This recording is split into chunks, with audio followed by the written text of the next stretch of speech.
ವಿಕ್ರಮ್ ಗೌಡ್ರು ಮಲಗುವಂತ ಜಾಗ ಇದು. ವಿಶೇಷವಾಗಿ ತಮ್ಮ ತೋಟದಲ್ಲಿ ಮಲಗುವಂತ ಜಾಗ. ಅಂದ್ರೆ ವಿಶಾಲವಾದ ಕಾಡಿದೆ, ಕಾಡಿನ ಮಧ್ಯೆ ಅವ್ರು ಮಲಗುವಂತ ಜಾಗ. ಅಲ್ಲಿ ಆಗ್ಲೇನೆ ಒಬ್ಬ ಜಾಗ ಹಿಡಿದು ಬಿಟ್ಟಿದಾರಲ್ಲ ಸರ್. ಹೌದು. ಎಷ್ಟು ಅಂತ ಹೇಳಿದ್ರೆ ನೀವು ಸುಮಾರು ಕಾಫಿ ಕಟ್ ಮಾಡೋದು, ಆ ನಂತರ ಅದನ್ನ ಹೇಗೆ ಅಳಿತಾರ ಅಂತ ನೋಡಿರೋದಿಲ್ಲ. ಈಗ ನೋಡಿ, ಗೌಡ್ ತಂಡದಿಂದ ಕಾಫಿ ಬಂದಿರೋ ತೋಟದಿಂದ ಯಾರ ನೀವೀಗ ಹೇಳ್ತಾ ಇದ್ರ ಮಾಂಸಾಹಾರಿ ಗಿಡಗಳು ಇದಾವಂತ. ಮಾಂಸಾಹಾರಿ ಗಿಡ ನನ್ನಲ್ಲೇ ಇದೆ. ಮುಂದೆ ಭೀಮ ಎಲ್ಲಿದ್ದಾನೆ ಸರ್ ಈಗ? ನಮ್ಮ ಸಕಲೇಶ್ಪುರ ಮತ್ತೆ ಬೇಲೂರು ಬಾರ್ಡರ್ ಅಲ್ಲಿ ಇದ್ದಾನೆ. ಈಗ ಭೀಮನಿಂದ ಏನು ಉಪದ್ರ ಆಗ್ತಾ ಇಲ್ಲ. ಕಾಫಿ ತೋಟದೊಳಗೆ ಭೀಮಿಗೆ ಹೋಗಕ್ ಕಷ್ಟ ಆಗ್ತಾ ಇದೆ. ಯಾಕೆಂದ್ರೆ ಕಾಫಿ ತೋಟದೊಳಗೆ ಇವರೆಲ್ಲ ಸೋಲಾರ್ ಇದು ಫೆನ್ಸಿಂಗ್ ಮಾಡಿರೋದ್ರಿಂದ ಭೀಮಿಗೆ ಕಾಡೊಳಗೆ ಕಾಫಿ ತೋಟದೊಳಗೆ ತಿರುಗಾಡಕ್ಕೆ ಆಗ್ತಾ ಇಲ್ಲ.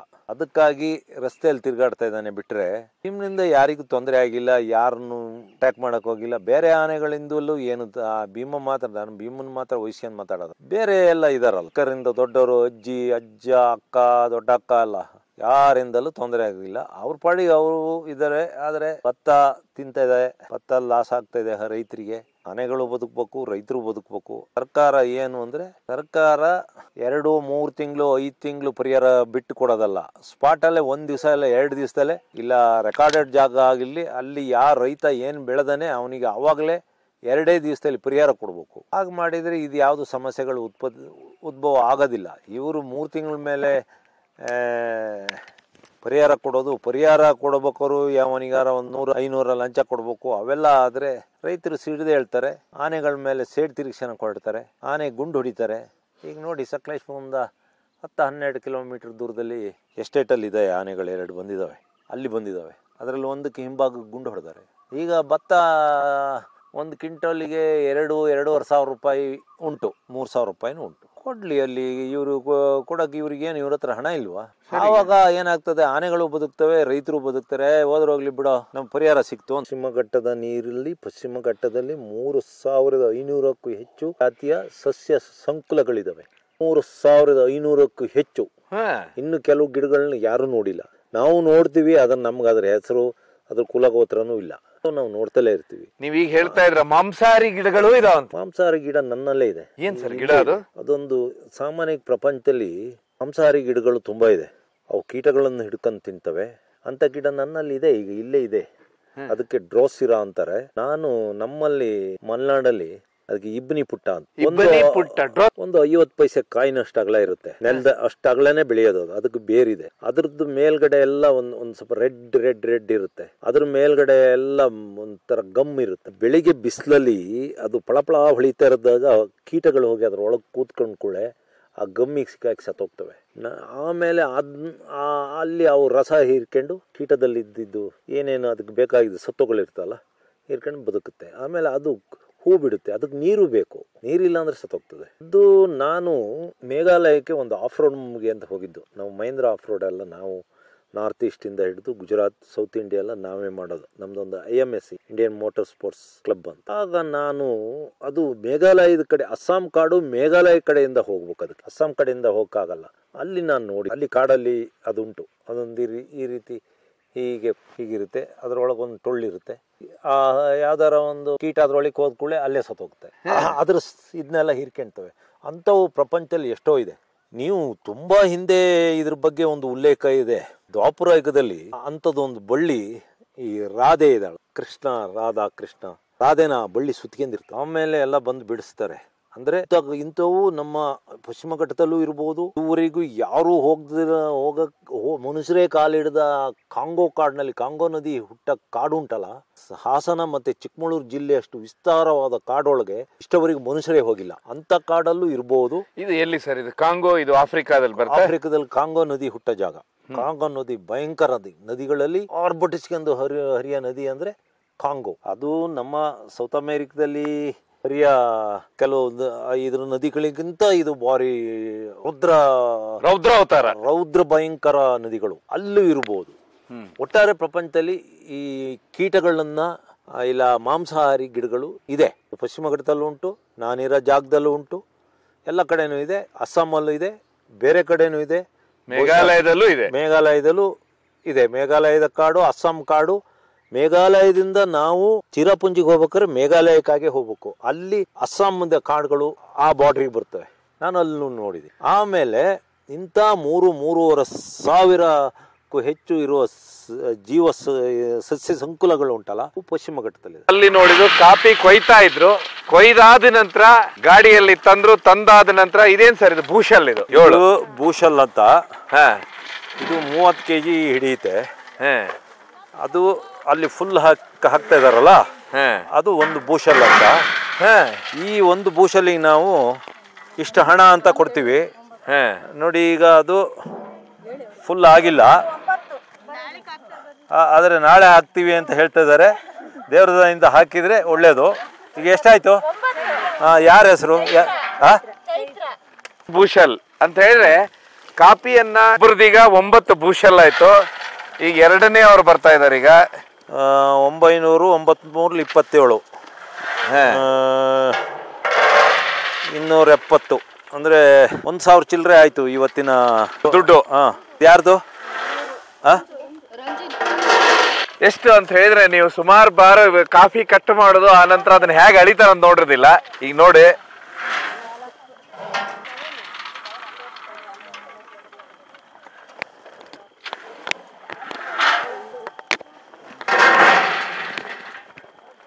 ಇವತ್ತು ಯಾರು ಫಸ್ಟ್ ಬರ್ತಾರೆ ನೋಡುವ. ಯಾರು ಫಸ್ಟ್ ಬರ್ತಾರೆ ಅದಕ್ಕೆ ಅವರಿಗೆ ಶೆಟ್ರು ನಗದು ಬಹುಮಾನ ಕೊಡ್ತಾರೆ. ಈಗ ಇದು ಯಾರ್ದಿದೆ? ಎರಡನೇದು ನಂಬರ್ 2 ಅಲ್ಲಿ ಇದಾರೆ. ಈಗ ಹೇಮ ಶೇಖರ್ 8 ಮುಕ್ಕಾಲು.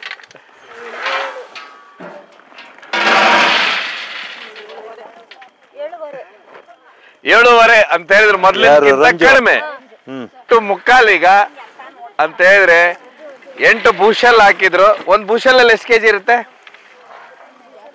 ಯಾರದು? ಎಷ್ಟಾಯ್ತು ಸರ್? ಒಂದು ಭೂಷಲ್ ಅಲ್ಲಿ ಎಷ್ಟು ಕೆಜಿ ಇರುತ್ತೆ ಸರ್? 30 kg. 30 kg. ಆಗ ಮೊದಲು ಹಾಕಿದವ್ರು 300 kg ಕಟ್ ಮಾಡಿದ್ದಲ್ಲ, ಕೊಯ್ದಿದ್ದು 300 kg ಕೊಯ್ದಿದ್ದು.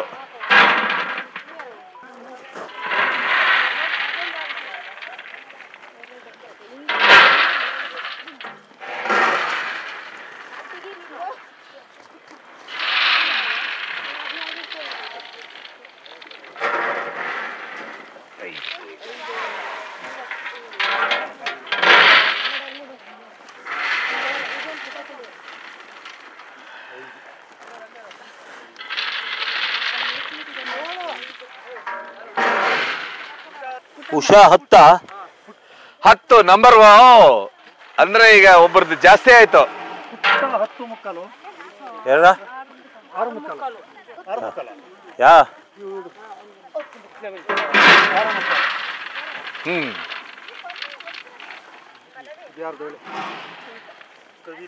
ಟಾರ್ಚ್ ಇಲ್ಲ ನಿನ್ನ ಹತ್ರ? ಎಷ್ಟು ಕಟ್ಟಾಗಿದೆ ನೋಡ್ಬೋದು ನೀವು. ಅಂತ ಹೇಳಿದ್ರೆ ಕಾಫಿ ಏನು ಅಲ್ಲಿಂದ ಕಟ್ ಮಾಡಿದ್ರು ಅಂದ್ರೆ ಈಗ ಕಾಫಿ ಸೀಸನ್, ಕಾಫಿ ಕಟ್ ಮಾಡಿದ ನಂತರ ಈಗ ಏನು ಕಾರ್ಮಿಕರು ಇರ್ತಾರೆ ಕಟ್ ಮಾಡಿದ್ರೆ ಅಂದ್ರೆ ಇವತ್ತಿನ ಭೂಷಲ್ ಅಂದ್ರೆ ಒಂದು ಭೂಷಲ್ ನಲ್ಲಿ 30 kg ಇರುತ್ತೆ ಕಾಫಿ ಬೀಜ. ಹೀಗಾಗಿ ಈಗ ಅರ್ಜುನ್ ಗೌಡ್ರು ಸಂಪೂರ್ಣವಾಗಿ ಅವರ ತೋಟದ ಕಾಫಿ ಇಲ್ಲಿ ಬಂದು ಬಿದ್ದಿದೆ ಪೂರ್ತಿ. ಎಲ್ಲ ಲೆಕ್ಕ ಮಾಡಿ ಅಳಿತಾ ಇದ್ದಾರೆ. ಸೊ ಅಂತ ಹೇಳಿದ್ರೆ ಈ ಇನ್ನು ಮುಂದೆ ಇದು ಒಣಗಿ ಇದಾದ ನಂತರ, ಇದು ಒಣಗಿದ ನಂತರ ಈ ಕಾಫಿಯನ್ನ ಹೋಗಿ ಮಾರ್ತಾರವರು. ಅದಾದ ನಂತರ ಇದು ಬೀಜ ಆಗುತ್ತೆ ಫ್ಯಾಕ್ಟ್ರಿ ಹೋಗಿ, ನಂತರ ಕಾಫಿ ಪೌಡರ್ ಆಗುವಂಥದ್ದು.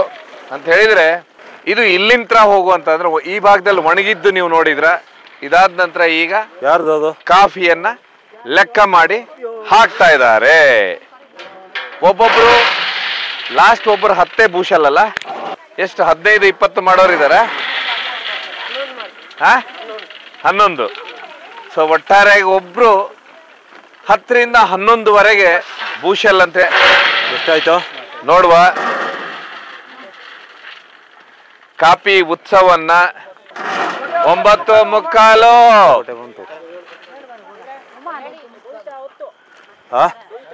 ಮುಂದೆ ನೋಡ್ಬೋದು. ಇಲ್ಲಿ ಗೌಡ್ರ ಕಾಫಿ,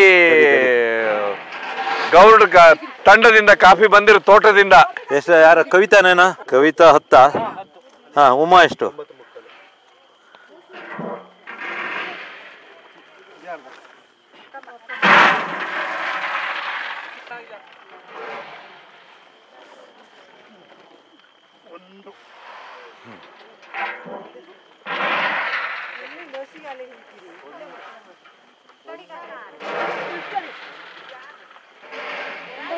ಯಾರು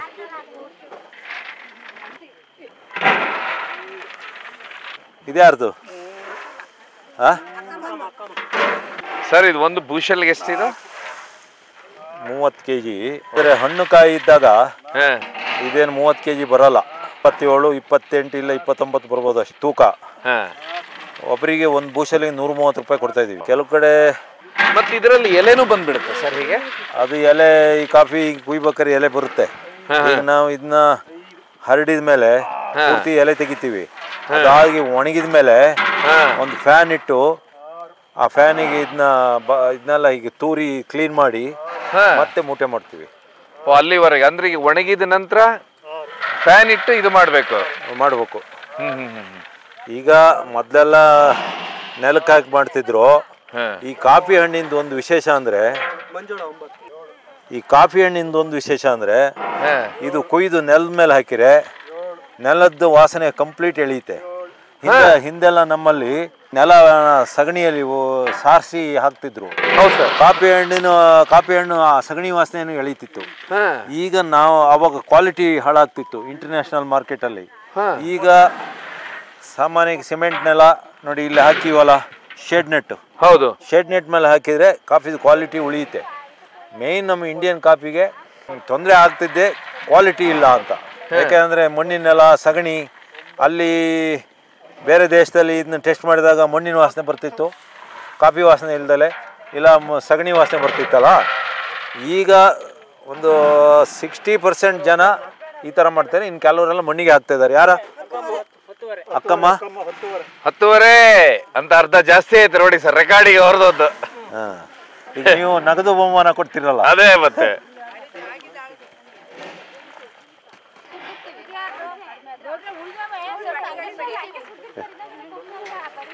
ಒಬ್ಬ ಆಯ್ತಾಯ್ತಪ್ಪ. ಯಾರು ಸಾಕ್ಷಿ? ಯಾರು ಇವನಿದಾರಲ್ಲ, ಏನಮ್ಮ ಹಾಗೆ ಸುರಿದ್ರ? ಆಗ್ಲಿ ಫ್ರೀ ಕೊಟ್ಟಾರೆ ನನಗೊಂದಿಷ್ಟು, ನಾಳೆಗೆ ವಜಾ ಹಾಕಕ್ಕೆ ಕಡಿಮೆ ಆದ್ರೆ. ಓ ಹಾಗೆ. ಈಗ ಲೀಡಲ್ಲಿರೋದು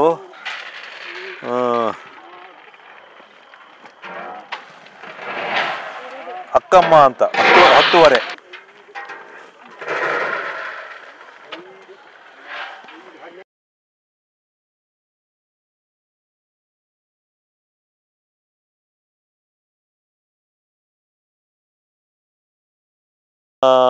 ಅಕ್ಕಮ್ಮ 10:30.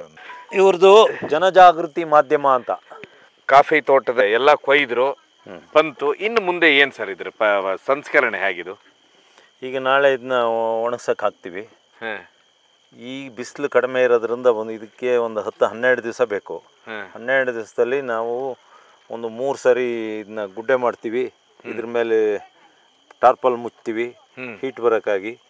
ಮತ್ತೆ ಹಾಗೆ ಒಂದು 10-12 ದಿವಸಕ್ಕೆ ಒಣಗುತ್ತೆ. ಒಣಗಿ ಆದಮೇಲೆ ಇದನ್ನ ಮೊದಲು ತಗೊಂಡೋಗಿ ಮಾಯ್ಶ್ಚರ್ ನೋಡ್ತೀವಿ. ಆದರೆ ಮಾಯ್ಶ್ಚರ್ ಎಷ್ಟಿದೆ ಅಂತ. ಮಾಯ್ಶ್ಚರ್ ಏನಿದ್ರು ಒಂದು 13-12 ಇದ್ದರೆ ಒಳ್ಳೆಯದು. ಅದು ಮಾಯ್ಶ್ಚರ್ ಕರೆಕ್ಟ್ ಬಂತು ಅಂದರೆ ಅದನ್ನ ಪ್ಯಾಕ್ ಮಾಡಿ ಕ್ಯೂರಿಂಗಿಗೆ ಕಳಿಸ್ತೀವಿ. ಅಲ್ಲಿ OT ಅಂತ ನೋಡ್ತಾರೆ. ಅದು OT 28-29 ಎಲ್ಲ ಇದ್ದರೆ ನಮಗೆ ಒಳ್ಳೆ ರೇಟ್ ಸಿಗುತ್ತೆ. ಸಾಮಾನ್ಯಕ್ಕೆ ಹಣ್ಣುಗಳನ್ನೇ ಕುಯ್ದರೆ ಕಾಫಿ ತೂಕ ಜಾಸ್ತಿ ಬರ್ತದೆ, OT ಕಡಿಮೆ ಆಗ್ತದೆ. ಇದಕ್ಕೆ ನಾವು ದ್ವಾರಗಾಯಿ ಕಾಯಿ ಅಂತೀವಿ. ಅರ್ಧಂಬರ್ಧ ಹಣ್ಣಾಗಿರೋದ್ರಿಂದ ಇದರಲ್ಲಿ OT ಒಳ್ಳೆ ಬರ್ತದೆ. OT ಚೆನ್ನಾಗಿ ಬಂದರೆ ರೇಟ್ ಜಾಸ್ತಿ ಆಗ್ತದೆ. ಈಗ ಮಾಮೂಲಿ ಇದಕ್ಕೆ 10,000 ಇದ್ದರೆ OT ಜಾಸ್ತಿ ಬಂದರೆ ಒಂದು 500 ಜಾಸ್ತಿ ದುಡ್ಡು ಸಿಗ್ತದೆ. ಹಾಗೆ ಮಾಡ್ತೀವಿ. ಅದಕ್ಕಿಂತ ಮೊದಲು ನಾವು ಫ್ಯಾನ್ ಇಟ್ಟು ಇದರಲ್ಲಿ ಕಸ ಎಲೆಗಳನ್ನೆಲ್ಲ ಹೆರ್ಕಿ ಫ್ಯಾನಲ್ಲಿ ಇದನ್ನು ತೂರಿ ಆಮೇಲೆ ಪ್ಯಾಕ್ ಮಾಡ್ತೀವಿ. ಒಂದು ಚೀಲಕ್ಕೆ 50 kg ಹಾಕ್ತೀವಿ.